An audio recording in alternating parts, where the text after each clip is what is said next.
You know the feeling. You leave the barbershop, you check yourself in every reflective surface on the way to the car. You feel sharp. And then you wake up the next morning, walk to the bathroom mirror, and something looks off. The fade that looked crisp yesterday looks uneven today. Or maybe it's not even about one visit. Maybe you've been to 3 different barbers, told each one the exact same thing, showed them the same reference photo, and gotten 3 different results. And you're left wondering what you're doing wrong, or if you just haven't found your guy yet. Here's what I need you to understand. This usually isn't bad luck, and it's not always a bad barber either. The real issue is that most of the time, neither you nor your barber are accounting for what coily hair actually does after the cut is finished. There's a gap in communication because most people, barbers included, don't have the language to talk about it. By the end of this video, you will. You're about to become the most informed person in that chair, and that changes everything about how consistent your fades become from this point forward.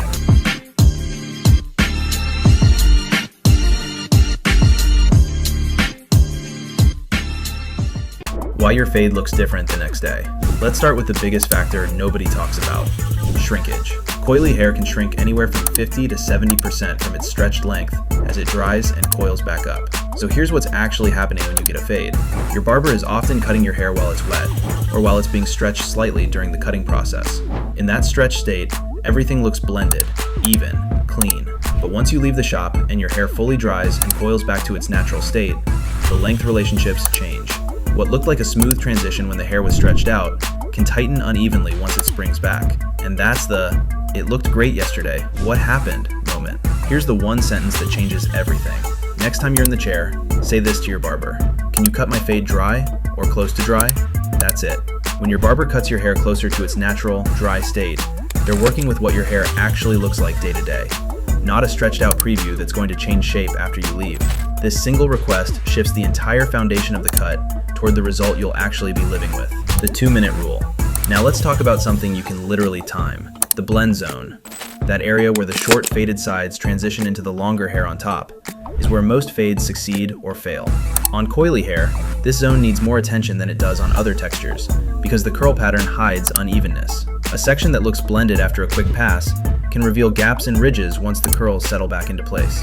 That means your barber needs to go over this zone multiple times, slowly, to actually smooth it out. Here's your benchmark. If your barber spends less than 2 minutes working the blend zone on each side of your head, there's a good chance that transition isn't fully finished. And if you're in and out of the chair in 15 minutes for a complete taper fade, that's not your barber being efficient. That's a red flag. A good fade on coily hair takes time in that specific zone because the texture demands it. You don't need to know how to do the work. You just need to know what enough time looks like. And 15 minutes total for a full taper usually isn't it. The hand test. This is the most important physical check in this entire video, and you can do it every single time with any barber before the cape even comes off. Run your hand up the sides of your head, from the bottom of the fade toward the top where the longer hair starts. What you're feeling for is a ridge, a shelf where the short hair suddenly meets the longer hair with no gradual transition. If you feel that shelf, the blend isn't done. And here's why this matters so much for coily hair specifically. That shelf you feel right now is going to become visible tomorrow once your hair coils back up. What feels like a small bump under your hand today becomes a hard line you can see in the mirror in 24 hours. A clean taper should feel smooth from the bottom all the way to where it meets the top. No shelf, no sudden jump, just a gradual change you can feel with your fingers but can't pinpoint to one exact spot. If you feel that shelf before you leave the chair, say something right then. "Can we blend this a little more right here?"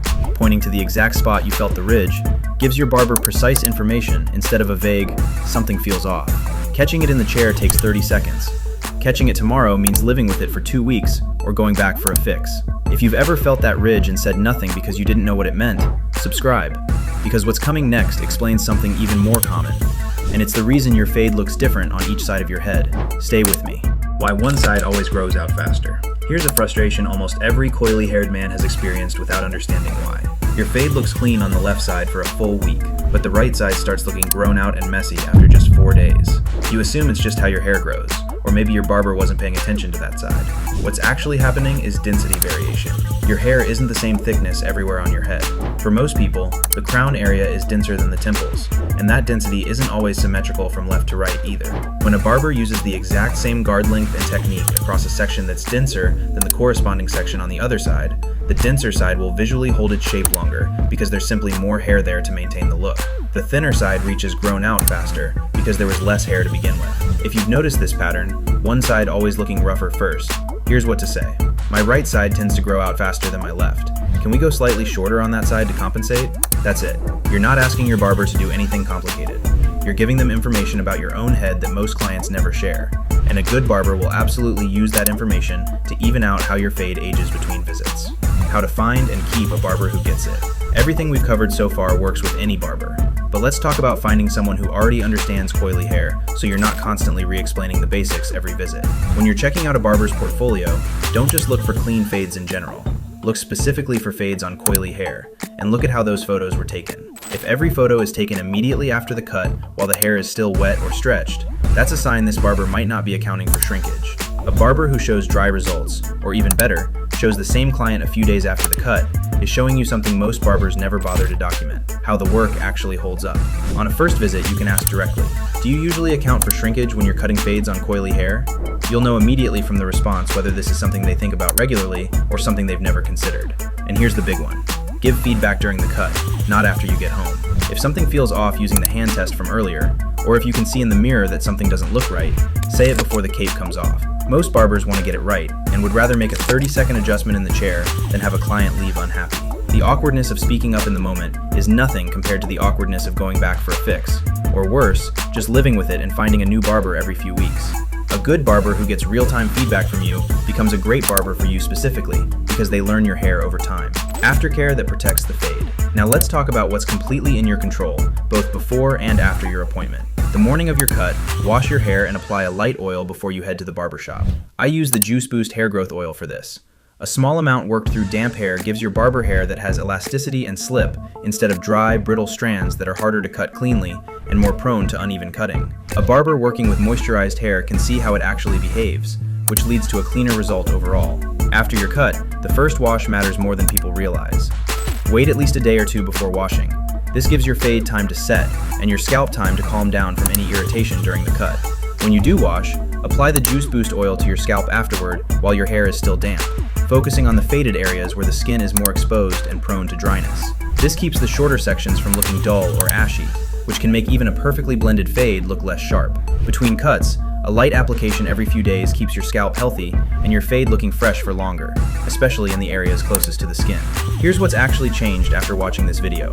You're no longer at the mercy of whoever happens to be holding the clippers that day. You understand why your fade looks different the day after a cut, and you know the exact request that fixes it. You know how to check the blend yourself before you ever leave the chair. You understand why one side of your head might age faster than the other, and how to communicate that. You know what to look for when you're evaluating a new barber, and how to give feedback in the moment instead of after the fact. And you know exactly how to take care of your fade on both ends of the appointment. That's the difference between hoping you got a good fade and knowing you did. Hair this textured isn't difficult. It's just been underserved by content that was never built with it in mind. Now you have what you need. Drop a comment right now. Which of these have you never told your barber before? The dry cut request, the hand test, the density thing, any of it? I want to know which one is going to be new information the next time you're in the chair. If you know someone who's been jumping from barber to barber, trying to find the one, send them this video. It might be less about finding the right person and more about learning to communicate with whoever's already cutting their hair. Subscribe if you haven't. I put out real content every week for the chair and for the clippers, whichever side you're on. I'll catch you in the next one.